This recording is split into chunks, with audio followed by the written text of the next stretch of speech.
Hi everyone, welcome to my channel. My name is Akash and today आज हम यह पढ़ेंगे सॉल्यूशंस के बारे में। सॉल्यूशंस जो कि हमारे क्लास 12 का एनसीईआरटी के केमिस्ट्री का सेकंड चैप्टर होता है, तो हम सबसे पहले सॉल्यूशन चैप्टर को पढ़ेंगे। अब सॉल्यूशन को पढ़ने से पहले हमें सॉल्यूशन की एग्जैक्ट डेफिनेशन पता होना चाहिए कि सॉल्यूशन कहते किसे हैं।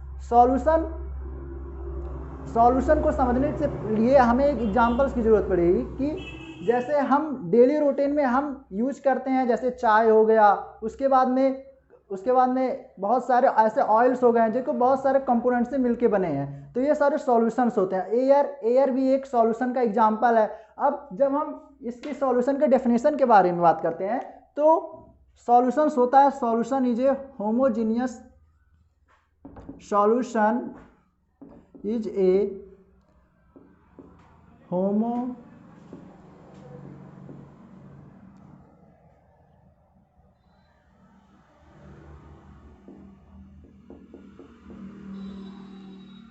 solution is a homogeneous mixture which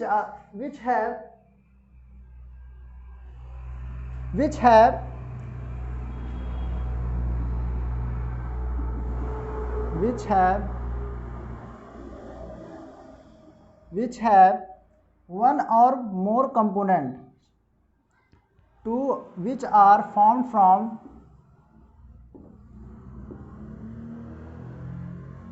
two or more than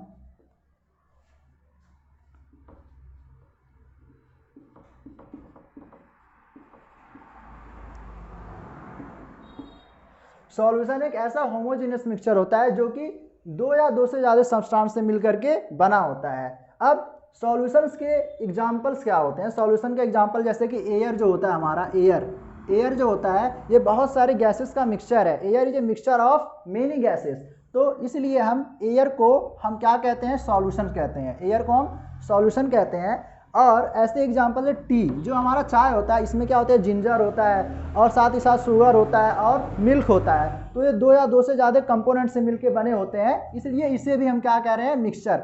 अब जो कंपोनेंट होते हैं जो कि मिक्सचर सॉल्यूशन को बनाने में हेल्प करते हैं, वो उस कंपोनेंट को कहते हैं हम सॉल्यूट और सॉल्वेंट। उन कंपोनेंट को हम कहते हैं सॉल्यूट और सॉल्वेंट। तो सॉल्यूशन जो होता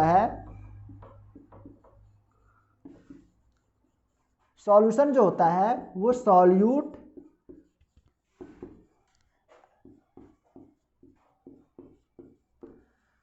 सॉल्यूट और सॉल्वेंट से मिलकर के बना होता है। अगर हम बात करें सॉल्वेंट की, तो अगर सॉल्वेंट एक होगा और सॉल्यूट भी एक होगा, तो जो हमारा सॉल्यूशन होगा, ऐसे सॉल्यूशन को हम बोलेंगे बाइनरी सॉल्यूशन।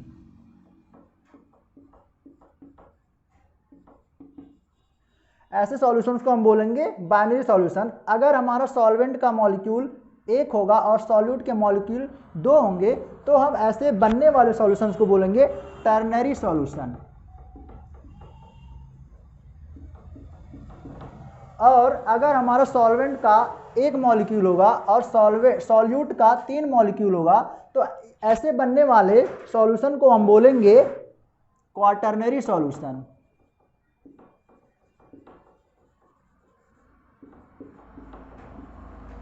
तो सॉल्यूशन जो हो सकते हैं बाइनरी हो सकता है, टर्नरी हो सकता है और क्वाटर्नरी हो सकता है। अगर सॉल्यूट एक होगा और सॉल्वेंट एक होगा तो उसे हम बाइनरी सॉल्यूशन कहेंगे, और अगर सॉल्यूट दो होगा और सॉल्वेंट एक होगा तो हम इसे टर्नरी सॉल्यूशन कहते हैं। अब अगर सॉल्वेंट एक होगा और सॉल्यूट 3 होंगे तो उसे हम क्वाटर्नरी सॉल्यूशन कहते हैं। अब हमें ये तो समझ में आ गया कि सॉल्यूशन बाइनरी हो सकते हैं, टर्नरी हो सकते हैं, क्वाटर्नरी हो सकते हैं। अब इसके बाद में बात आती है कि सॉल्यूट और सॉल्वेंट क्या होते हैं। हमें इसको सबसे पहले अच्छे से समझ लेना चाहिए।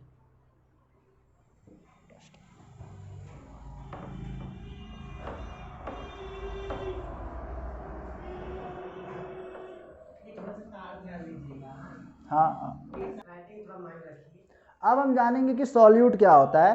सॉल्यूट जो कि कंपोनेंट होता है सॉल्यूशन का, और ऐसा कंपोनेंट जो कि लेसर अमाउंट में प्रेजेंट होता है उसे हम कहते हैं सॉल्यूट। तो substance which present in lesser amount, which present in lesser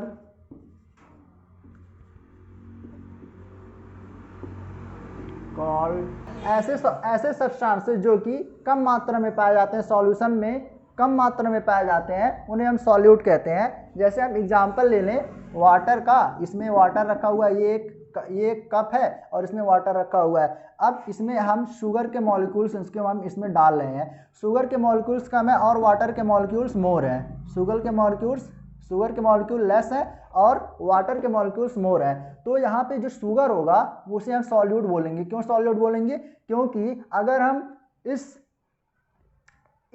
हम वाटर के मॉलिक्यूल के रेस्पेक्ट में बात करें तो जो शुगर के मॉलिक्यूल्स हैं वो क्या है? कम है। अब ये कम है इसलिए हम इसे कह रहे हैं सॉल्यूट कह रहे हैं। जो सॉल्यूशन में ऐसे सब्सटेंस जो कम मात्रा में पाया जाता है या कि लेसर क्वांटिटी में पाया जाता है उसे हम सॉल्यूट कहते हैं। अब जो सॉल्यूट होते हैं ना, इनका फिजिकल स्टेट चेंज होता है जब सॉल्यूशन बनता है। जब हम सॉल्यूशन को बनाते हैं तो इसका जो फिजिकल स्टेट है सॉल्यूट का फिजिकल स्टेट वो चेंज हो जाता है जब सॉल्यूशन बनता है। जैसे अगर मैं आपको एग्जांपल दूं तो ये जो हमारे शुगर के जो मॉलिक्यूल्स हैं, हमें पता है जो शुगर होते हैं सॉलिड फॉर्म में, क्रिस्टलाइज फॉर्म में पाए जाते हैं। तो ये जो सॉलिड हैं जब इसको हम इसमें डालते हैं यानी कि जिसमें डिजॉल्व करते हैं वाटर के मॉलिक्यूल में, पानी में जब इसे घोलते हैं तो जो ठोस होता है, जो सॉलिड होता है, सॉलिड क्या होता है? ये जो सॉलिड है अपना फिजिकल स्टेट, इसका फिजिकल स्टेट अभी तो क्या है? इस शुगर का फिजिकल स्टेट क्या है? सॉलिड है। अब इस सॉलिड को जब इसमें हम डालेंगे यानी कि चीनी को, शुगर को जब इसमें हम डालेंगे तो ये सॉलिड से लिक्विड फेज में आ जाएगा। ये किस में आ जाएगा? यहाँ पे शुगर के जो मॉलिक्यूल्स हैं, शुगर किस में आ गया? शुगर का जो फिजिकल स्टेट है वो किस में चेंज हो गया? लिक्विड में। जो शुगर का जो फिजिकल स्टेट है लिक्विड में चेंज हो गया। कब चेंज हुआ? जब हम इसको सॉल्यूशन को जब हम बना रहे थे तो जो इसका जो फिजिकल स्टेट था पहले तो सॉलिड था, जो ही हमने क्या बनाया? सॉल्यूशन को बनाया, तब ये जो शुगर था, ये जो सॉल्यूट था, जो कि मतलब शुगर था यहाँ पे, इसका जो फेज है यानी कि जिसका फिजिकल स्टेट है वो चेंज हो गया सॉलिड इनटू लिक्विड। तो हमें यहाँ पे एक चीज याद रखना होगा कि जब हम सॉल्यूट से सॉल्यूशन बनाते हैं तो सॉल्यूट का फिजिकल स्टेट चेंज हो जाता है। इस चीज को हमको ध्यान में रखना है सॉल्यूट के रिस्पेक्ट में। अब हमारी ये था सॉल्यूट के बारे में। अब हम पढ़ेंगे सॉल्वेंट क्या होता है। ऐसे सब्सटेंस सॉल्यूशन के अंदर, ऐसे सब्सटेंस जो कि ज़्यादा अमाउंट में पाए जाते हैं, ज़्यादा क्वांटिटी में पाए जाते हैं, ग्रेटर क्वांटिटी में पाए जाते हैं, ऐसे सब्सटेंस को हम बोलते हैं सॉल्वेंट ऐसे सब्सटेंस जो कि ग्रेटर अमाउंट में पाए जाते हैं। मैं यहाँ पे लिख देता हूँ सब्सटेंसेस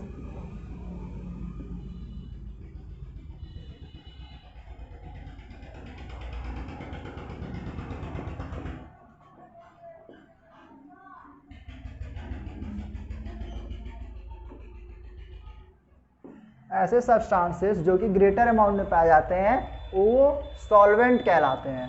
सॉल्वेंट हम किसे कहते हैं? जो कि सॉल्यूशन में ग्रेटर अमाउंट में ज़्यादा मात्रा में पाए जाते हैं उसे हम सॉल्वेंट कहते हैं। अब ये जो सॉल्वेंट होता है ना, इसकी एक बहुत अच्छी चीज, एक ऐसी प्रॉपर्टी है जो कि हमें लर्न करना है, याद रखना है कि जो सॉल्वेंट है यह डिटरमाइन करता है कि सॉल्यूशन का फिजिकल स्टेट क्या होगा। सॉल्यूशन का फिजिकल स्टेट कौन डिटरमाइन करता है? अगर आपसे कोई पूछे कि जो सॉल्यूशन का जो फिजिकल स्टेट है, सॉल्यूट और सॉल्वेंट दोनों में से कौन डिटरमाइन करता है, तो आप बोलोगे कि सॉल्वेंट जो है वो सॉल्यूशन का फिजिकल स्टेट डिटरमाइन करता है। दैट मीन्स, मैं आपको एक एग्जांपल्स के साथ में समझा रहा हूँ, देखिएगा कि मान लीजिए हमारे पास ये ग्लास है और इसमें वाटर रखा हुआ है, ठीक है। इस हाइट तक वाटर रखा हुआ है। अब जब इस वाटर में हम सॉल्ट को हम डालेंगे, सॉल्ट को डालेंगे तो यहाँ पे एक सॉल्यूशन तैयार होगा। सॉल्ट प्लस वाटर का एक सॉल्यूशन तैयार होगा। जैसे ही हम इस सॉल्ट को इस वाटर में डालेंगे तो सॉल्ट प्लस वाटर का एक सॉल्यूशन तैयार होगा। तो अब देखिए यहाँ पे कि जो वाटर है ये सॉल्वेंट की तरह काम कर रहा है, और जो ये हमारा सॉल्ट है ये किसकी तरह एक्ट कर रहा है? ये एक्ट कर रहा है एक सॉल्यूट की तरह। अब हमने पहले पढ़ के आया है कि ऐसे मॉलिक्यूल्स जो कि लार्जर क्वांटिटी में पाए जाते हैं, यानी कि बड़ी मात्रा में पाए जाते हैं, उसे हम सॉल्वेंट कहते हैं। तो यहाँ पे हमने 1 चम्मच सिर्फ हमारे पास सॉल्ट था, इसको हमने इसमें डाला वाटर में, तो 1 चम्मच तो कम है, इसलिए इसे हम सॉल्यूट बोल दिए। और जो वाटर है वो 1 लीटर होगा, मतलब 1 ग्लास है, तो इसकी रेस्पेक्ट में अगर इसकी नंबर देखा जाए, क्वांटिटी देखा जाए, तब तो सॉल्वेंट क्या है? ज़्यादा है। तो सॉल्वेंट जो है ज़्यादा है, तो ये किसकी तरह एक्ट करेगा? अगर मतलब ये जो वाटर है वो ज़्यादा है तो सॉल्वेंट की तरह एक्ट करेगा। ये सॉल्वेंट, उसे हम कहेंगे सॉल्वेंट। तो अब ये सॉल्वेंट क्या है? लिक्विड है। तो हमारा जो सॉल्यूशन बनेगा ये भी कैसा होगा? लिक्विड होगा। हमारा जो सॉल्यूशन होगा, तो हम सॉल्वेंट डिटरमाइन करेगा कि सॉल्यूशन बनेगा क्या, सॉलिड बनेगा, लिक्विड बनेगा, गैस बनेगा। उसके हिसाब से हम सॉल्यूशन को कई टाइप्स में, मतलब सॉल्यूशन के टाइप्स हो गए, जैसे solid solution, liquid solution, gaseous solution. अब हम पढ़ेंगे टाइप्स ऑफ सॉल्यूशन के बारे में। टाइप्स ऑफ सॉल्यूशन के बारे में हम पढ़ेंगे। देखिए, सॉल्यूट और सॉल्वेंट के बेस पे कि उनका नेचर कैसा है। सॉल्यूट और सॉल्वेंट के नेचर के हिसाब से हमने सॉल्यूशन को 3 कैटेगरी में डिवाइड किया गया है। उसमें जो पहली कैटेगरी है जिसे हम कह रहे हैं गैसियस सॉल्यूशन। गैसियस सॉल्यूशन में जो हमारा सॉल्वेंट होगा वो गैस होगा, और सॉल्वेंट गैस होगा, और जब सॉल्वेंट गैस होगा तो हमारा जो सॉल्यूशन होगा वो भी गैस होगा। जैसे अगर मैं आपसे बोलूं कि अगर हमारा ये सॉल्यूट मैं लिख दूं और ये सॉल्वेंट और ये टाइप्स ऑफ सॉल्यूशन।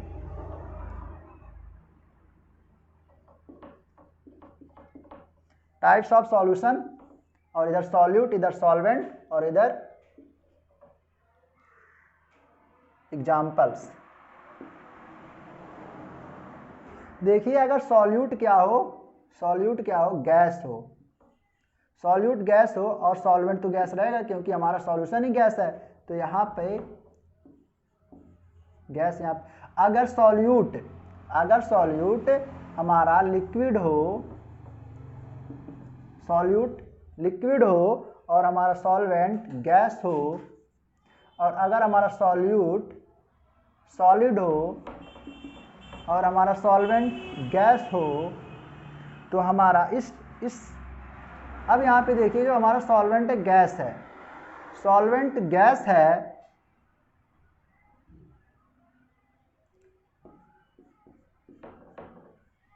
सॉल्वेंट अब इधर हमारा गैस है।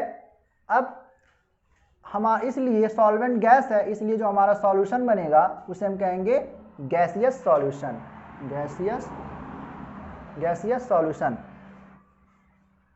Gaseous solution. अब इसके एग्जांपल्स क्या क्या हैं गैसियस सॉल्यूशन के? जैसे कि नाइट्रोजन एंड ऑक्सीजन गैस। और अगर हम इसके एग्जांपल के बारे में अगर हम बात करें, लिक्विड इन गैस, पहला था हमारा गैस इन गैस, अब liquid in gas. Chloroform mixed with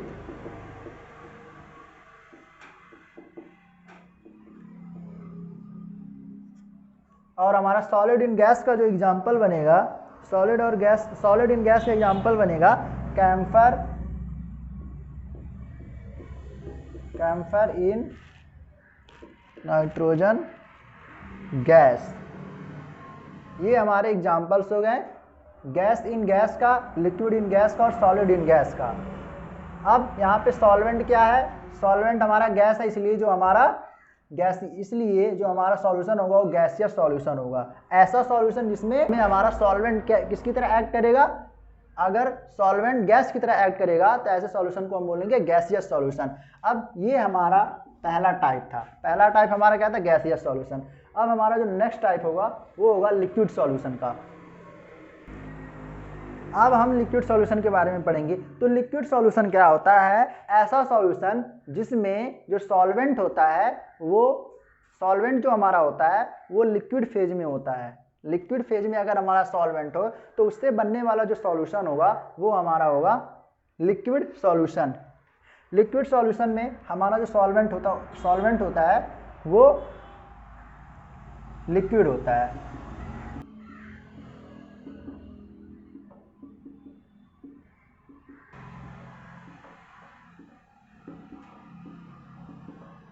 gas in liquid का एग्जांपल बनेगा वाटर, ऑक्सीजन डिजॉल्व इन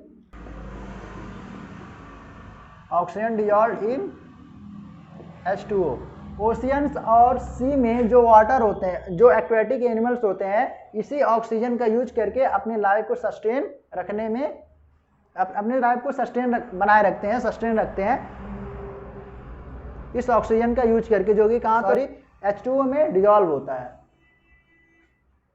अब हमारे अब दूसरा जो हमारा वो बनेगा लिक्विड इन लिक्विड। लिक्विड और लिक्विड का एग्जांपल होगा ethanol dissolve in water. Ethanol dissolve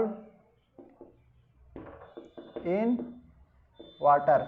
जब हम शराब को क्या करते हैं, अल्कोहल को जब हम पानी में डालते हैं तो किसका एग्जांपल वो बन जाता है, लिक्विड इन लिक्विड का। अब सॉलिड इन लिक्विड का ग्लूकोज,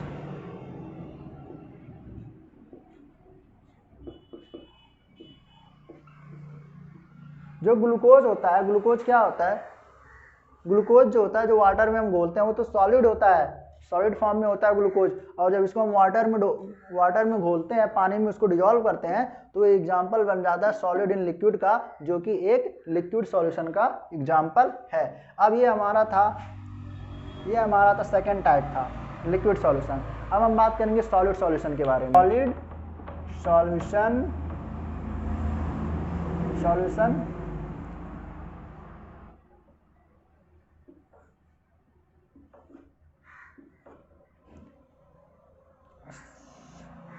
अब सॉलिड सॉल्यूशन की जब हम बात करते हैं, सॉलिड सॉल्यूशन होता क्या है, सॉलिड सॉल्यूशन ऐसा सॉल्यूशन जिसमें जो हमारा सॉल्वेंट होता है वो सॉलिड होता है। अगर सॉल्वेंट सॉलिड की तरह एक्ट करता है तो ऐसे सॉल्यूशन को हम बोलते हैं सॉलिड सॉल्यूशन। सॉल्वेंट हमारा क्या होता है, सॉलिड होता है।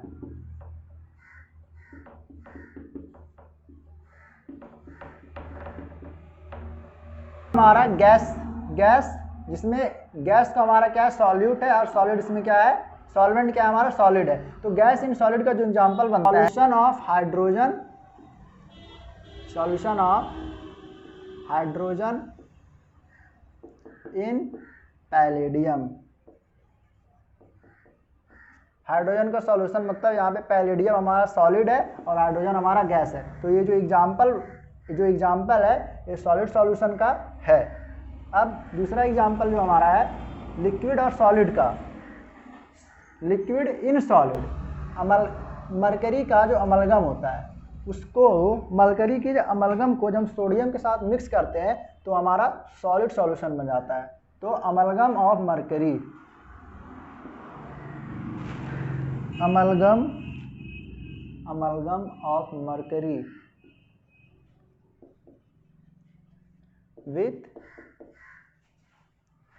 सोडियम यानी कि Na, ये किसका एग्जांपल है, सॉलिड सॉल्यूशन का। अब हमारा जो नेक्स्ट जो हमारा एग्जांपल बनेगा सॉलिड इन सॉलिड गोल्ड। जो कॉपर होता है, कॉपर डिजॉल्व इन, ये था हमने पढ़ लिया टाइप ऑफ सॉल्यूशन के बारे में कि सॉल्यूशन के कितने टाइप होते हैं। सॉल्यूशन का जो हमारा पहला टाइप था वो गैसियस सॉल्यूशन था, दूसरा टाइप था लिक्विड सॉल्यूशन और तीसरा टाइप था हमारा सॉलिड सॉल्यूशन। हमने तीनों को बारी बारी से पढ़ लिया है। और जो हमारा नेक्स्ट टॉपिक होगा वो होगा कॉन्सेंट्रेशन टर्म्स। कॉन्सेंट्रेशन टर्म्स के बारे में हम पढ़ेंगे कि सॉल्यूशन के कौन कौन से कॉन्सेंट्रेशन टर्म्स होते हैं। नेक्स्ट वीडियो में हम ये देखते हैं। टिल देन, तब तक आप इसको अच्छे से पढ़ लीजिएगा और thank you for watching this video.